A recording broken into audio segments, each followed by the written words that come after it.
নিয়তি।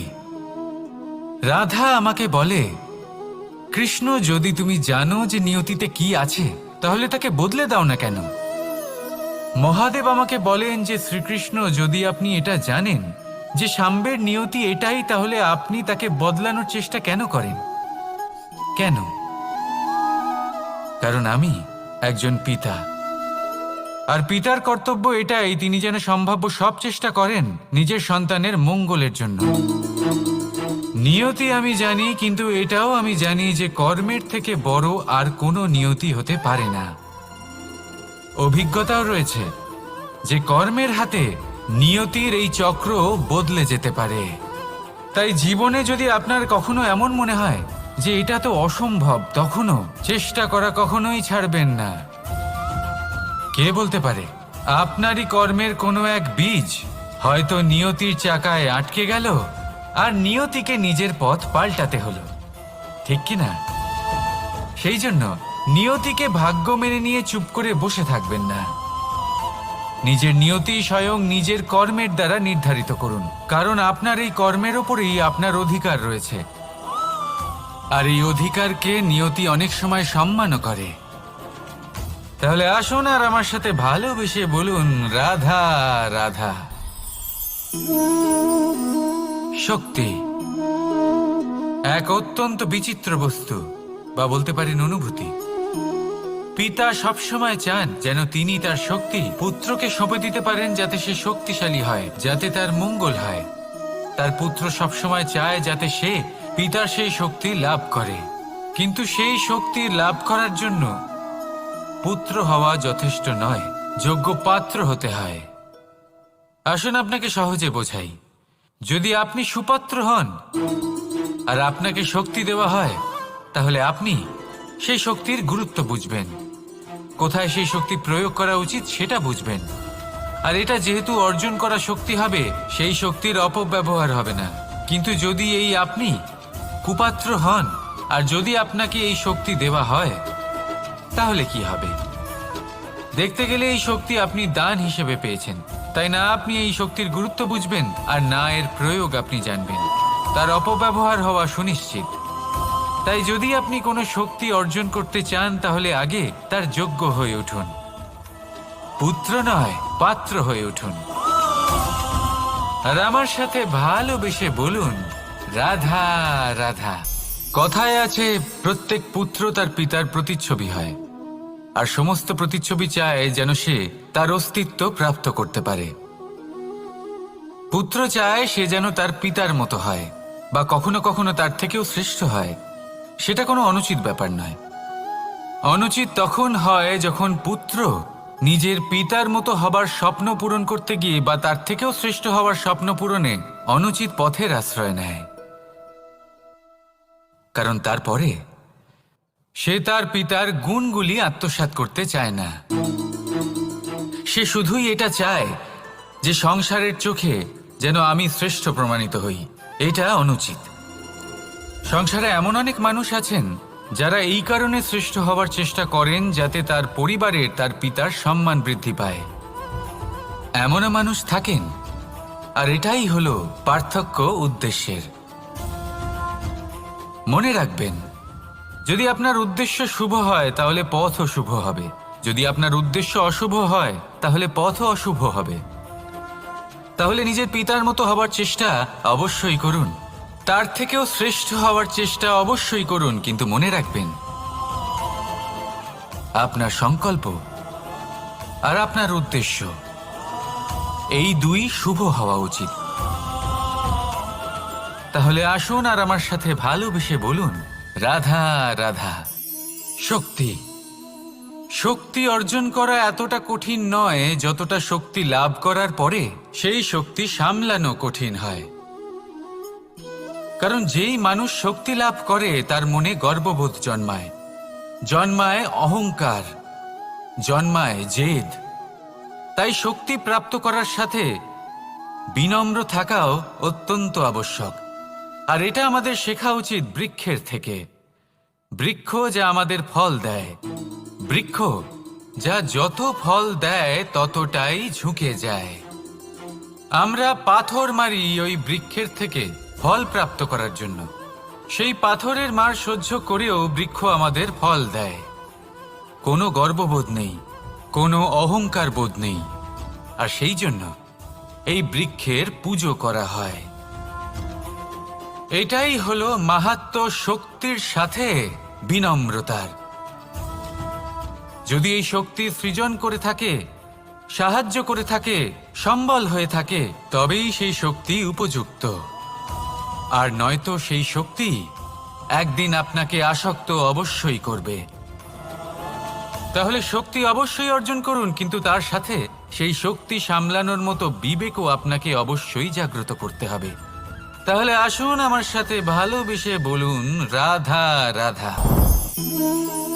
অহংকার অত্যন্ত বলশালী হয়। এই অহংকার মানুষকে কখনো নত হতে দেয় না। অদ্ভুত ব্যাপার, এই অহংকার যা মানুষকে কখনো নত হতে দেয় না, সেটাই তার পতনের কারণও হয়ে দাঁড়ায়। যেখানে মানুষ এটা ভাবতে শুরু করে যে শুধুমাত্র সেই যোগ্য, সেখান থেকেই তার পতনের আরম্ভ। ঠিক কিনা? দেখুন, যদি কোনো মানুষ এটা ভাবে যে আমি এই সব কিছু করতে পারি, তাহলে তা হলো বিশ্বাস। কিন্তু যদি সে এটা ভাবতে থাকে যে শুধুমাত্র আমি এই কাজ করতে পারি, তাহলে তা হলো সেই ব্যক্তির অহংকার। আর এটা আপনাকে বিনাশের দিকে অবশ্যই নিয়ে যাবে। মনে রাখবেন, যখন আমি আর শুধুমাত্র এই দুই এক হয়ে যায়, সেখান থেকে আপনার পতনের সূত্রপাত হবেই। তাই আপনি কখনোই এই অহংকারের চক্রব্যূহে ফেঁসে যাবেন না। বিশ্বাস রাখুন নিজের ওপর এবং অন্যের ওপরও। আর মনে রাখবেন, বিশ্বাসের মধ্যে বিশ্বের প্রত্যেকটা বস্তু বসবাস করে। তাই এই অহংকারকে ত্যাগ করে ফেলুন আর আত্মবিশ্বাসের ওপর মনোসংযোগ করুন। আর আমার সাথে ভালোবেসে বলুন, রাধা রাধা। মানুষ নিজের জীবনে ঈশ্বরকে খুব মান্য করে। ওনার জন্য কি না করে, ভিন্ন ভিন্ন নামে তাকে স্মরণ করে, তাকে পুজো করে, তার আরাধনা করে। সে জানে যে ঈশ্বর তাকে শক্তি অবশ্যই দেবেন, তাকে সাহায্য অবশ্যই করবেন। কিন্তু যখন প্রশ্ন আসে গুরু এবং ঈশ্বরের, তখন গুরুর মান কখনো কম হওয়া উচিত নয়। কারণ সত্যি বলতে কি, গুরুই হলেন সেই সিঁড়ি যা বেয়ে আপনি ঈশ্বরের কাছে পৌঁছানোর পথ খুঁজে পাবেন। সেই পথ আপনি গুরুর থেকেই পাবেন। গুরু না থাকলে আপনি কখনো ঈশ্বর লাভ করতেই পারবেন না। আর জীবনে অনেক সময় লক্ষ্যের থেকেও অনেক বেশি গুরুত্বপূর্ণ হলো পথ। তাই এই পথের সম্মান করতে শিখুন, অর্থাৎ গুরুকে সম্মান করতে শিখুন। কারণ গুরুই হলেন পরমেশ্বর। তাহলে আসুন আর আমার সাথে ভালোবেসে বলুন, রাধা রাধা। আপনার জীবনে আপনার প্রকৃত বন্ধু আসলে কে? আপনার সব থেকে শ্রেষ্ঠ মিত্র আসলে কে? তিনি যিনি সময় এলে পরে আপনাকে সাহায্য করেন, নাকি তিনি যিনি সময় এলে পরে আপনাকে অর্থ দেন? দেখুন, আমরা হলাম মানুষ, আমাদের জীবনে লেনদেন চলতেই থাকে। এটা আমাদের জীবনের অভিন্ন অংশ। কিন্তু অনেক সময় এমন হয় যে আমরা তাকেই নিজের প্রকৃত বন্ধু বলে মনে করি, যিনি আমাদের একটা বহুমূল্য উপহার দেন। ঠিক কিনা? এবার আপনার জীবনে সেই বহুমূল্য উপহার কোনটা, ওই অমূল্য মিত্র আসলে কে, সেই সিদ্ধান্ত হলো আপনার। কিন্তু যদি আপনি আমাকে জিজ্ঞেস করেন, তাহলে আমার মতে স্বর্ণ, হিরে, মুক্ত, ধন এগুলো বহুমূল্য নয়। বহুমূল্য হলো সঙ্গ, যখন আপনি একা হয়ে যাবেন, সময়, যখন আপনার তাকে প্রয়োজন হবে, সমর্পণ, যখন আপনার বিশ্বাসের প্রয়োজন পড়বে। যে মানুষ আপনার প্রতি এই 3 গুণ প্রদর্শন করেন, যিনি আপনার কঠিন সময়ে আপনাকে অবশ্যই সঙ্গ দেবেন, যখন আপনার প্রয়োজন পড়বে আপনাকে অবশ্যই সময় দেবেন, আপনার প্রতি সম্পূর্ণ সমর্পিত থাকবেন, সেই হলো আপনার আসল মিত্র, সেই হলো আপনার প্রকৃত বন্ধু। কারণ সত্যি বললে, বন্ধুত্বের অর্থই হলো নিজেকে সম্পূর্ণরূপে কারোর কাছে সমর্পণ করে দেওয়া। তাই আপনার সেই বন্ধুর জন্য নিজের প্রাণ উজাড় করে দিন আর ভালোবেসে বলুন, রাধা রাধা। মানুষ জীবনে তিনটে কাজ অবশ্যই করে থাকে, কিছু দান করে, কিছু গ্রহণ করে, আর কিছু ত্যাগ করে দেয়। এটাও ভাবতে থাকে যে এটা করলে কিভাবে করবে। দেবার জন্য পর্যাপ্ত ধন নেই, নেবার জন্য সংসারে অত স্নেহ নেই, আর ত্যাগ করার জন্য জীবনে এত সুখই নেই, তাহলে কিভাবে করবে? আসলে আমরা বস্তুগত চাহিদা অর্জনে এত ব্যস্ত হয়ে পড়ি যে আমরা বুঝতেই পারি না যে কি নেবার আছে, কি দেবার আছে, আর কি ত্যাগ করার আছে। তাহলে আজ আমি আপনাকে বলেই দিই, মনে রাখবেন এই তিনটে গুরুত্বপূর্ণ গুণ, তিনটে গুরুত্বপূর্ণ কথা। দেবার জন্য আছে দান, নেবার মতো আছে জ্ঞান, আর ত্যাগ করার মতো আছে অহংকার। যখন আপনি দান করতে শিখে যাবেন, জ্ঞান অর্জন করার শক্তি আপনা থেকেই আপনার মধ্যে চলে আসবে। আর যখন এই জ্ঞান আপনার মধ্যে প্রবেশ করবে, অহংকার আপনা থেকেই আপনার থেকে দূরে চলে যাবে। যে ব্যক্তি এই তিনের মধ্যে ভারসাম্য বজায় রাখতে পারে, তার বর্তমান, ভূত, ভবিষ্যৎ, লোক, পরলোক সব কিছু শুধরে যায়। যেই দিন আপনি দান করতে শিখে যাবেন, জ্ঞান আহরণ করতে শিখে যাবেন, অভিমান ত্যাগ করতে শিখে যাবেন, আপনার সর্বশক্তিশালী, সর্বশক্তিমান পরমেশ্বরেরও প্রয়োজন পড়বে না। কারণ তখন ঈশ্বর আপনার মধ্যেই বাস করবেন। তাহলে আসুন আর আমার সাথে ভালোবেসে বলুন, রাধা রাধা। জীবনে অনেক সময় সমস্যা আমাদের চারদিক থেকে ঘিরে ফেলে। এই সমস্যা নানান ধরনের হতে পারে। আর্থিক সমস্যা হতে পারে, পারিবারিক সমস্যা হতে পারে, কোনো সম্পর্ক নিয়ে সমস্যা হতে পারে, কখনো কোনো দৈনিক সমস্যা হতে পারে, কখনো কোনো দ্বন্দ্ব হতে পারে, অনেক সমস্যা হতে পারে। কিন্তু যখনই কোনো সমস্যা আসে, আমাদের মনে তার জন্য একটা উত্তর অবশ্যই থেকে থাকে, যা আমাদের অন্তরে রয়েছে। একে আমরা বলি আত্মা। আত্মা হলো পরমাত্মারই রূপ, আর পরমাত্মা তা কখনোই কিছু অনুচিত চাইবে না, তাই তো? এই আত্মা খুব ভালো করে জানে যে কোনটা উচিত আর কোনটা অনুচিত। যদি আসল বিষয়ের কথা বলি, তাহলে আপনাকে নিজের মনকে বুঝতে হবে। কারণ আত্মা তো পরমাত্মা থেকেই আসে, কিন্তু এই মন মানুষ জন্ম থেকেই প্রাপ্ত করে, যার বিকাশ হয় এই সংসারকে দেখে। যেদিন আপনার এই মন আর আপনার এই আত্মা, এই দুই এক হয়ে যাবে, আত্মসাৎ হয়ে যাবে, সেদিন আপনার জীবনে না কোনো সমস্যা থাকবে, না কোনো ঝঞ্ঝাট থাকবে, না কোনো সংকট থাকবে। কারণ আপনার কাছে সেই সমস্ত সমস্যার, সমস্ত বিপদের সমাধান থাকবে, আর তাও আপনারই অন্তরে। তাহলে আসুন আর আমার সাথে ভালোবেসে বলুন, রাধা রাধা। ভক্তি আর শক্তি, এই দুইয়ের মধ্যে সম্পর্ক অত্যন্ত সরল।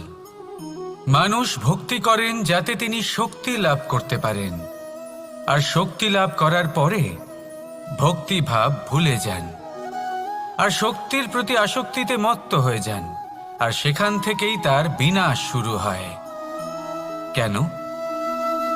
কারণ ভক্তির দ্বারা প্রাপ্ত শক্তি অন্য কারোর হিতের জন্য ব্যবহার করতে হয়, অন্য কারোর মঙ্গল করার জন্য ব্যবহার করতে হয়, কারোর বিনাশের জন্য নয়। এবার যদি আমি আপনাদের একটা উদাহরণ দিয়ে বোঝাই, তাহলে কোদাল দিয়ে আমরা মাটি কোপাতে পারি, একটা গর্ত খুঁড়তে পারি, যাতে একটা নতুন বৃক্ষ জন্ম নিতে পারে। একটা বৃক্ষ যা অন্য জীবকে ফল প্রদান করবে, যাত্রীদের ছায়া প্রদান করবে। কিন্তু এই কোদালের ব্যবহার যদি আমরা অন্য কারোর ক্ষতি করার জন্য করি, তাহলে ক্ষতি শুধুমাত্র আমাদেরই হবে। তাই জীবনে যদি আপনি কোনো শক্তি লাভ করেন, হয়তো ভক্তির দ্বারা বা অন্য যেখান থেকেই হোক, তার সদ্ব্যবহার করতে শিখুন, নয়তো এই প্রাপ্ত শক্তি আপনার পতনের কারণ হয়ে দাঁড়াবে। তাহলে আসুন আমার সাথে ভালোবেসে বলুন, রাধা রাধা। বরদান অত্যন্ত বিচিত্র এক বিষয়, কিন্তু দেখতে গেলে এই বরদান কি না করতে পারে। এক দরিদ্রকে রাজা বানিয়ে দিতে পারে, একজন দুর্বলকে এই সংসারের সব থেকে শক্তিশালী ব্যক্তি বানিয়ে দিতে পারে। কিন্তু আমরা ভুলে যাই এক অত্যন্ত গুরুত্বপূর্ণ কথা। বরদান এই শব্দের শেষে দান লুকিয়ে রয়েছে। এই দান কথাটা অত্যন্ত গুরুত্বপূর্ণ। আমাদের মনে রাখা উচিত এই বরদান আমরা দানে পেয়েছি, আর তাই তার সম্মান করা উচিত, কখনোই অহংকার করা নয়। আর যে ব্যক্তি বরদান পেয়ে অহংকার করেন তার যা ক্ষতি হয় তা হলো এই বরদান তার থেকে কেড়ে নেওয়া হয়। বর অর্থাৎ শ্রেষ্ঠ, অর্থাৎ বরদানের অর্থ হলো একটা শ্রেষ্ঠ দান, এবং তার ব্যবহার যদি আপনি কারোর ক্ষতি করার জন্য করেন তাহলে ক্ষতি শুধুই আপনার হবে। তাহলে এই বরদানের সম্মান করুন, উচিত পথে চলুন, আর উচিত উদ্দেশ্য নিয়ে এর ব্যবহার করুন, সব কিছু ভালোই হবে। তাহলে আসুন আর আমার সাথে ভালোবেসে বলুন রাধা রাধা। পিতা আর পুত্রের সম্পর্ক অত্যন্ত মধুর হয়ে থাকে। পিতা স্বপ্ন দেখেন, তাকে পূর্ণ করার সকল সম্ভাব্য চেষ্টা করেন, কিন্তু তাও অনেক সময় ওনার স্বপ্ন অপূর্ণ থেকে যায়। তখন পিতা ভাবেন যে স্বপ্ন উনি পূর্ণ করতে পারেননি ওনার সন্তান তা অবশ্যই পূরণ করবে। যে স্থানে উনি কখনো পৌঁছতে পারেননি সেই স্থানে ওনার পুত্র অবশ্যই পৌঁছবে। পিতা নিজের সন্তানের ভবিষ্যৎ নিয়ে সেই স্বপ্ন দেখেন, আর যখন সেই সন্তান সামনে এগোতে থাকে তখন তার দুঃখ হয় না, বরং গর্ব হয়। ওনার ভালো লাগে এটা দেখে যে ওনার সন্তান অনেক উন্নতি করছে। কিন্তু যখন সন্তান নিজের অভিভাবকের শক্তি দেখে, তার যশ দেখে হিংসা করতে থাকে, সমস্যা সেইখানেই শুরু হয়। সেই জন্য সকল সন্তানকে এটা মনে রাখতে হবে, দেখুন, পুত্র হবার সুবাদে, এক সন্তান হবার সুবাদে এটা হলো আপনার অধিকার যে আপনি আপনার পিতার থেকে বেশি উন্নতি করবেন। আপনার পিতাও এটাই চান, কিন্তু সুস্থভাবে এটা করুন। একটা রেখা টেনে নিন যাতে আপনি তাতে এগোতে পারেন আর আপনার পিতার তাতে গর্ববোধ হয়, আর সেই বিষয়ে দুঃখ না হয় যে আমার সন্তান আমাকেই ছোট করার চেষ্টা করছে। ইতিহাস সাক্ষী রয়েছে, যে মানুষ অন্য কাউকে ছোট করার চেষ্টা করেছেন সেই মানুষই ছোট হয়ে গেছেন। আর আমার মনে হয় না আপনি এটা চান, কারণ কোনো একদিন আপনিও কারোর পিতা হবেন। আসুন আমার সাথে ভালোবেসে বলুন রাধা রাধা। সাথী, সাথী এই শব্দটির ব্যাখ্যা কে কিভাবে করে? মিত্র, সখা, বন্ধু, কিন্তু অর্থ একটাই। তিনি যিনি আপনার সঙ্গী হন আর তিনি যার সাথী আপনি হন। এবার সব থেকে বড় প্রশ্ন হলো এটাই যে তিনি কে হতে পারেন যাকে আপনি আপনার সাথী বলে মেনে নিতে পারেন, নিজের সখা, নিজের মিত্র, নিজের বন্ধু মেনে নিতে পারেন। আপনার সাথী হলেন তিনি যিনি দুঃখের সময় আপনার পাশে থাকবেন, আপনার হাত ধরে থাকবেন। আপনার সাথী হলেন তিনি যার হাত আপনি নিজের সুখের দিনে ধরে থাকবেন। সেই সাথীরই হাত ধরুন যিনি দুঃখে সবসময় আপনাকে সাহায্য করার জন্য তৎপর হয়ে থাকেন, আপনার পাশে থাকেন, আর যাকে সুখের দিনে আপনি আপনার সাথে রাখতে পারেন। আর যখন আপনার সাথে আপনার এই সাথী থাকবে তখন আপনি এটা বুঝবেন যে যখন জীবনে দুঃখ আসে তখন এই দুঃখ কমে যায়, সবার মধ্যে ভাগ হয়ে যায়। আর যদি তখন সুখ আসে তাহলে সেটা সবার উপস্থিতিতে আরো বেড়ে যায়। এটাই হলো প্রেম, এটাই হলো ভালোবাসা, এটাই হলো সঙ্গ, যেমন সম্পর্ক আমার আর রাধার মাঝে। তাহলে আসুন আর আমার সাথে ভালোবেসে বলুন রাধা রাধা। আমাদের মনে যখন কোনো প্রশ্ন ওঠে, কোনো দ্বন্দ্ব জাগে, তখন আমরা যাই আমাদের গুরুর কাছে, আমাদের আরাধ্যের কাছে গিয়ে জিজ্ঞেস করি।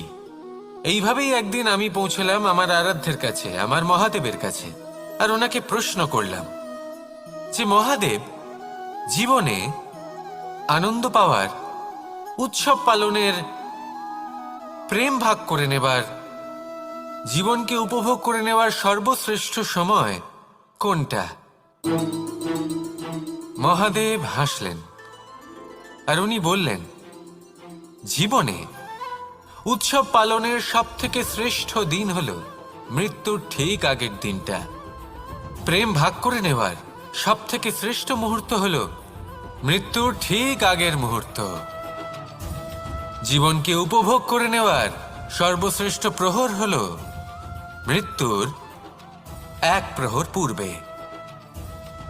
তখন আমি চমকে গেলাম। আমি বললাম, কিন্তু মহাদেব, মৃত্যু তো অনিশ্চিত, আমরা জানিও না কবে আমাদের মৃত্যু হবে। মহাদেব আবার হাসলেন। উনি বললেন যে যদি আমরা এভাবে জীবন কাটাই যে আমরা জীবনের প্রত্যেক দিন, প্রত্যেক মুহূর্ত, প্রত্যেক প্রহর শেষ বলে মনে করি, তাহলে আমাদের সমস্ত জীবন আনন্দের সাথেই অতিবাহিত হবে। কি বলেন? তাহলে আপনিও এই কথা মনে রাখুন আর আমার সাথে ভালোবেসে বলুন, রাধা রাধা। জীবনে অগ্রসর হওয়ার জন্য আমাদের কাকে প্রয়োজন হয়? মাতা পিতা, বন্ধু, প্রেম, সাহায্য, অর্থ, পরিশ্রম, আশা। ভিন্ন ভিন্ন মানুষ ভিন্ন ভিন্ন বিকল্প চয়ন করে। যদি আমি আপনাকে বলি, তাহলে জয় আর পরাজয়ের মন্ত্র দুটো শব্দের উপর নির্ভর করে, মেনে নেওয়া আর দৃঢ় হওয়া। যদি মেনে নেন তাহলে হেরে যাবেন, যদি দৃঢ় হন তাহলে নিশ্চিত রূপে জয়ী হবেন। যদি কখনো আপনি ক্লান্ত হয়ে ওঠেন, আপনি দুঃখী হন, পুরোপুরি ভেঙে পড়েছেন, তখন মেনে নেবেন না যে আপনি ভেঙে পড়েছেন, নয়তো হেরে যাবেন। তখন উল্টে স্থির করবেন যে যাই হয়ে যাক না কেন, আমি জয়ী হবই। আর আপনি দেখবেন যে জয় নিশ্চিত রূপে আপনার কাছেই আসবে। তাহলে এই কথা মনে রাখবেন আর আমার সাথে ভালোবেসে বলবেন, রাধা রাধা। সময়, জীবন, কাল। দেখতে গেলে এই তিনটি শব্দ একটি শব্দেরই সমার্থক শব্দ মনে হয়, কিন্তু এই শব্দগুলির অর্থ কি সমান? কখনোই নয়। হ্যাঁ, এই সময় চলতে থাকে, জীবন চলতে থাকে, কালচক্র চলতে থাকে। এই সময় কেটে যায়, কিন্তু এই জীবন, একে যাপন করতে হয়। কি বলেন? এই জীবনে কিছু করুন বা কিছু না করুন, জীবন এমনি কেটে যাবে, আপনি জানতেও পারবেন না। কিন্তু সেটা আমাদের উদ্দেশ্য নয়, একে যাপন করতে হবে।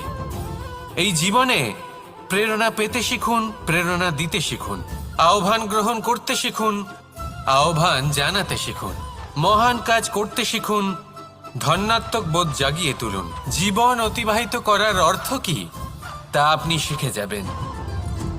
কারণ সময় কেটে যায়, সমস্ত যুগ কেটে যায়, কিন্তু জীবনের রীতি জীবন কাটিয়ে দেওয়া নয়, জীবন যাপন করা। এই জীবন সম্পূর্ণরূপে অনুভব করতে হবে, নতুন পথ বানাতে হবে। এবারে যদি এই জীবন বাঁচার সময় একবার ভেবে দেখুন, যদি মনে প্রেম থাকে, সদ্ভাবনা থাকে, তাহলে কি হবে? এই জীবনকে বাঁচার অনুভূতিটাই অন্যরকম হয়ে যাবে, একটা আনন্দময় অনুভূতি লাভ করবেন। তাহলে এটাই করুন আর আমার সাথে ভালোবেসে বলুন, রাধা রাধা। আপনি কি কখনো কোনো জলের ধারা দেখেছেন?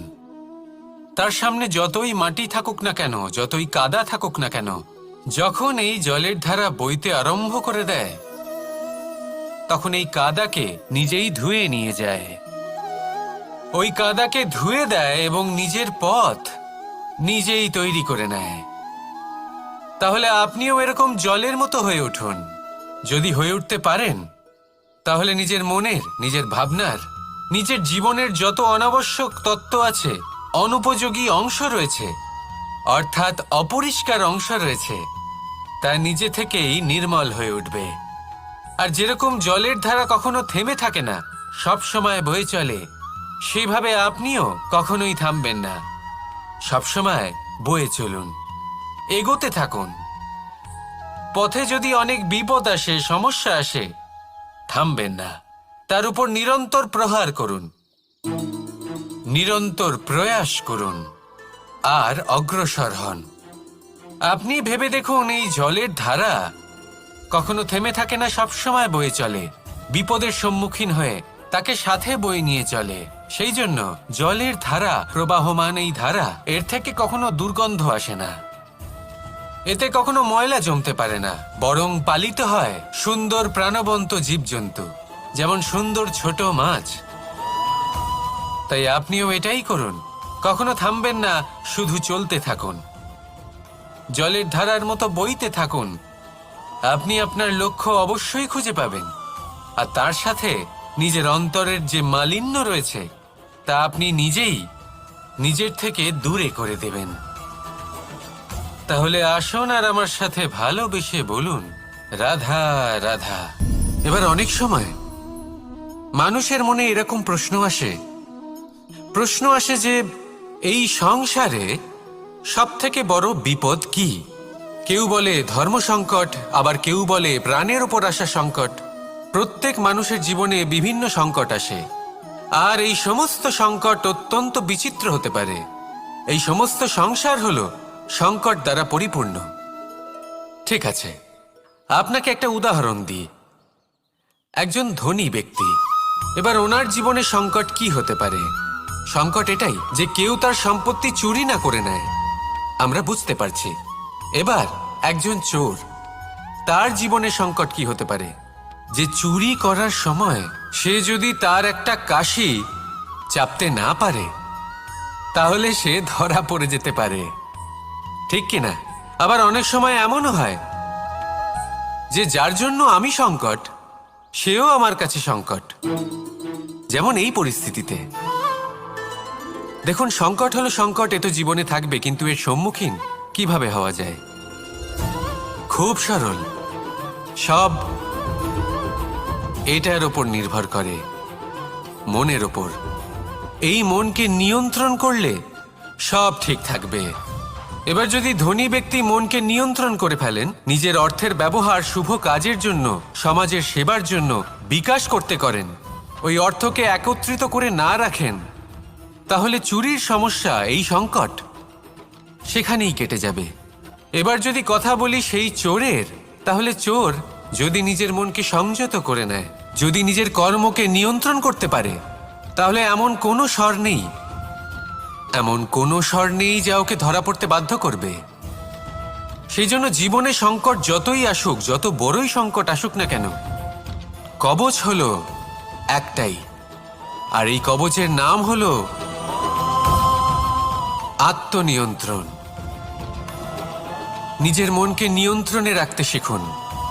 এটা নিজের জীবনে প্রয়োগ করে তো দেখুন। যদি আপনি করতে পারেন, তবে আপনি দেখবেন যে সংকট তো জীবনে আসা যাওয়া করে, কিন্তু সেই সংকটগুলির সম্মুখীন আপনি এইভাবে করতে পারবেন। তাহলে সেটাই করুন, আর আমার সাথে ভালোবেসে বলুন, রাধা রাধা। এই দড়িটা দেখুন, ছোট ছোট রেশম দ্বারা তৈরি, এটা সরু সুতো দ্বারা তৈরি হয়েছে এটা, আর এ অত্যন্ত কোমলও বটে। আর আপনি চাইলে এটা সোজাও করে দিতে পারেন, আর চাইলে এটা বেঁকিয়েও দিতে পারেন, আর যদি চান তাহলে এটা গোল গোল করে বেঁধে কোথাও রেখেও দিতে পারেন। এবার এই কোমল দড়ি যদি কোনো নিষ্ঠুর কঠিন পাথরে বারংবার জড়িয়ে দেওয়া হয়, তাহলেও তাকেও কাটতে পারে, নিজের ছাপ ছেড়ে যেতে পারে, সেটার আকারও বদলে ফেলতে পারে। এবার এর কারণ কি? এর কারণ হলো অভ্যাস আর নিরন্তর প্রচেষ্টা। যদি আপনিও চেষ্টা করেন আর নিরন্তর কর্ম করে যান, তাহলে আপনার প্রারব্ধ পাথরের মতো কঠিনই হোক না কেন, তাতে ভাঙন ধরিয়েও আপনি নিজের লক্ষ্যে অবশ্যই পৌঁছতে পারবেন। একটা গুরুত্বপূর্ণ কথা মনে রাখবেন, সুকর্মের অভ্যাস আর নিরন্তর প্রয়াস, এই হলো সাফল্যের মন্ত্র। তাহলে জীবনে এই মন্ত্র আনুন আর আমার সাথে ভালোবেসে বলুন, রাধা রাধা। বসন্ত ঋতু, এই সময় মন আনন্দে ভরে থাকে। এমন মনে হয় যেন আমরা আকাশে বিচরণ করতে চলে যাই, কিন্তু সেটা তো সম্ভব নয়। সেই জন্য হয়তো আমরা ঘুড়ি ওড়াই, এই ঘুড়িকে নিজেদের প্রতিরূপ মনে করে। এবার অনেক মানুষ আছেন যারা ঘুড়ি ওড়ান, কিন্তু এই কর্মের সারমর্ম কি সেটা কজন বুঝতে পারেন? আপনি এটা মনে করুন যে আপনি হলেন সেই ঘুড়ি, আর এই সুতো যিনি ধরে রয়েছেন তিনি হলেন পরমাত্মা। আর এই সুতো যেখান থেকে শুরু হয় সেই লাটাই হলো আমাদের কর্মচক্র। এবার আপনি নিজেই অনুমান করুন যে এই উড়ান কার ওপর নির্ভরশীল, পরমাত্মার ওপর আর আপনার কর্মের ওপর। যদি পরমাত্মা আপনার হাত ধরে থাকেন, আপনার সাথে থাকেন, যদি আপনি শুভ কর্ম করতে থাকেন, আপনি এই আকাশে উড়তে থাকবেন। কিন্তু কোথাও কোথাও যদি পরমাত্মার সাথে এই বন্ধন ছিন্ন হয়, আপনার কর্মচক্র খারাপ হয়ে যায় বা থেমে যায়, তাহলে আপনার এই ঘুড়ি কেটে যাবে আর দূরে কোনো গাছের ডালে গিয়ে আটকে যাবে। তাই শুধুমাত্র ঘুড়ি ওড়াবেন না, তার থেকে শিখুন, পরমাত্মার সাহচর্যে থাকুন, সবসময় শুভ কর্ম করতে থাকুন আর সবসময় এই আকাশে উড়তে থাকুন। আসুন আর আমার সাথে ভালোবেসে বলুন, রাধা রাধা।